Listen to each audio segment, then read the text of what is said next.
Let's flip this around. Let's reframe this.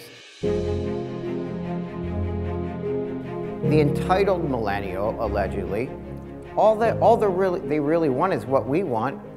Is you can reframe this and look at it as though there's an EO where they want to accomplish and they need opportunities. Think of it that way. What people are calling entitlement is just they want to know what the goals are. They want to be able to self-monitor, and they want steps to climb a ladder. This is what I've seen. So we have 450 some employees, and we span over 5 states or something like that. And I guess what I'm saying, like Dr. Friman says, some of this is my own experience, but I really do see that people want to know, they want like a free operant training environment.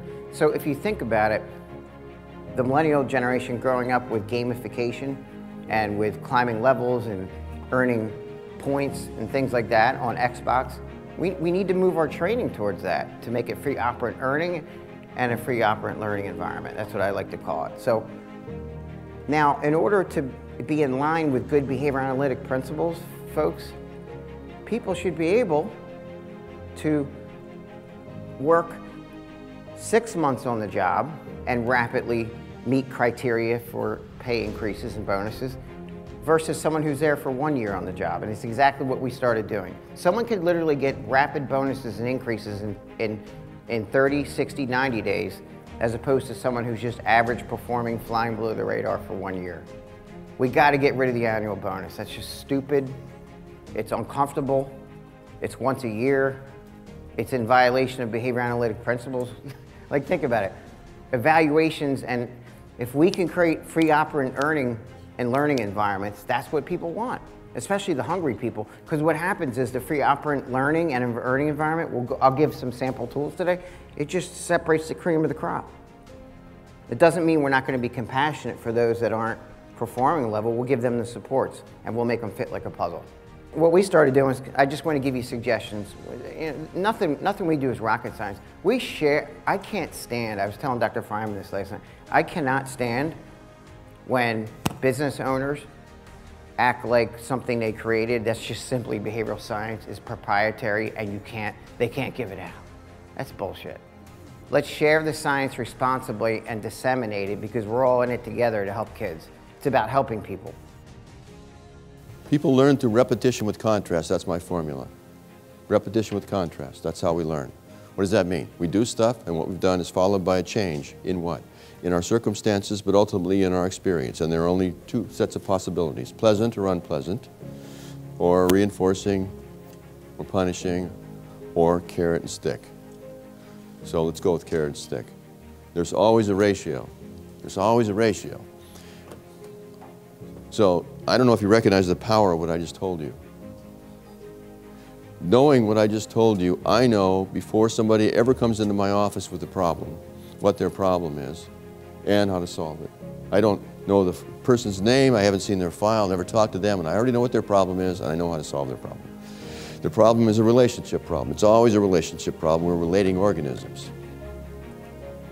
And there are only 3 categories of these relationship problems. One is a relationship problem between the person and another person or other people, or a relationship problem between the person and an object or an event, like in PTSD or simple phobia, or a relationship problem between the person and him or herself, as in depression or self-injurious behavior or low self-esteem.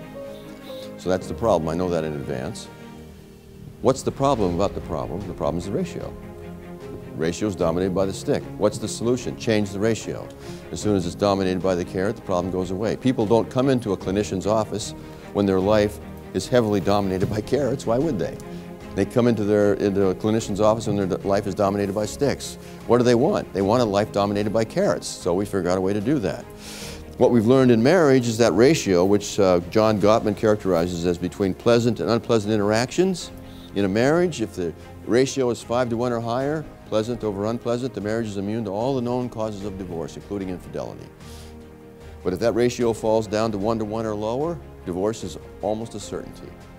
So there's all kinds of uses of the word divorce. One is in the workplace, the people you want to work for you.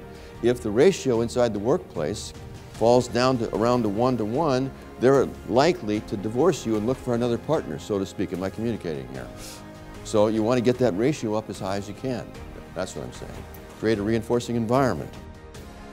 think about it, let's look at a free operant gamification. So we just created these 10 levels that are automated.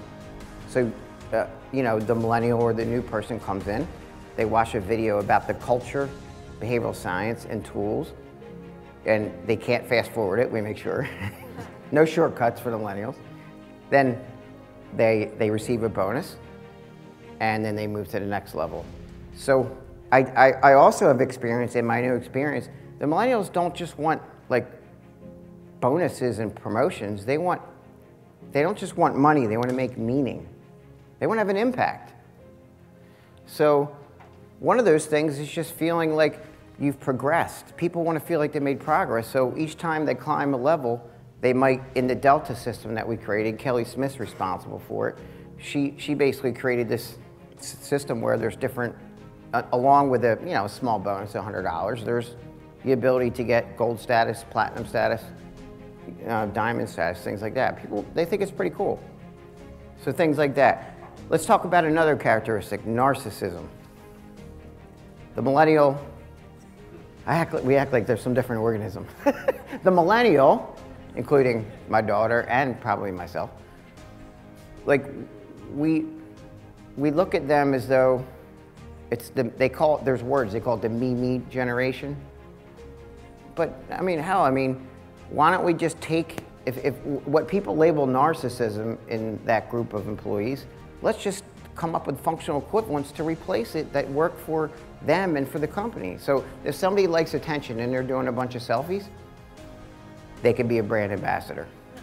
It's kind of a weird picture, but think about it. They could be a brand ambassador. Use functional equivalents for things that generation is saying that they want. Other things could be a brand ambassador on LinkedIn. I mean, we found that if the folks that do like attention and they enjoy that, flip it around and they just want recognition for hard work. And what'll happen is that sometimes people will voluntarily just become a brand ambassador because they believe in your mission so much. They believe in the why that you do what you do.